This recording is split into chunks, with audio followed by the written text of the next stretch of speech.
Alors qu'il annonçait avec joie qu'il allait se produire dans l'église désacralisée Saint-Pierre-aux-Nonains, située à Metz, Bilal Hassani ne s'attendait certainement pas à créer une nouvelle polémique. En effet, face au déferlement de virulentes critiques auxquelles il a eu droit après cette annonce, le chanteur a été contraint d'annuler sa prestation. Le chanteur a fait l'objet de menaces et intimidations de la part de deux mouvements d'extrême droite, qui ont appelé à perturber le show.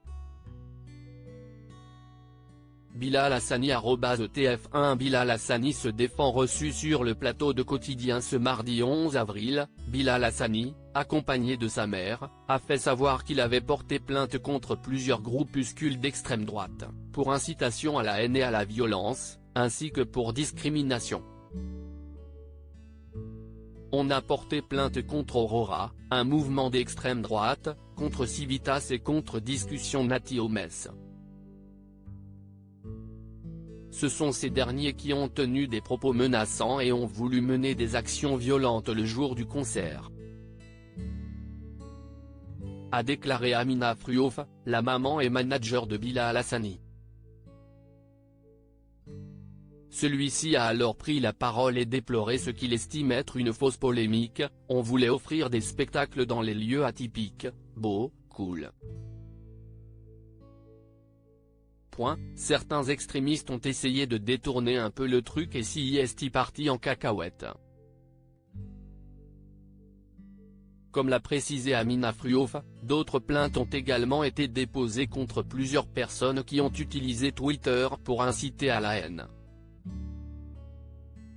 On va laisser les choses suivre leur cours. La justice enquête comme rapporté par le magazine Closer.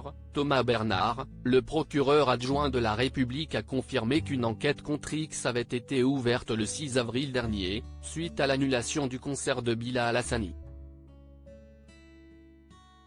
Ceux qui pourraient être mis en cause dans cette affaire risquent d'être jugés pour menaces de délit contre les personnes en raison de leur orientation sexuelle, de provocation à la haine ou à la violence contre une personne en raison de l'orientation sexuelle et de provocation publique et directe non suivie des faits à commettre un crime ou un délit. Pour ne pas mettre en danger la sécurité de ses fans, celui qui a représenté la France à l'Eurovision en 2019 a préféré annuler sa représentation. Mais pas question de ne pas riposter à ses détracteurs. Affaire à suivre.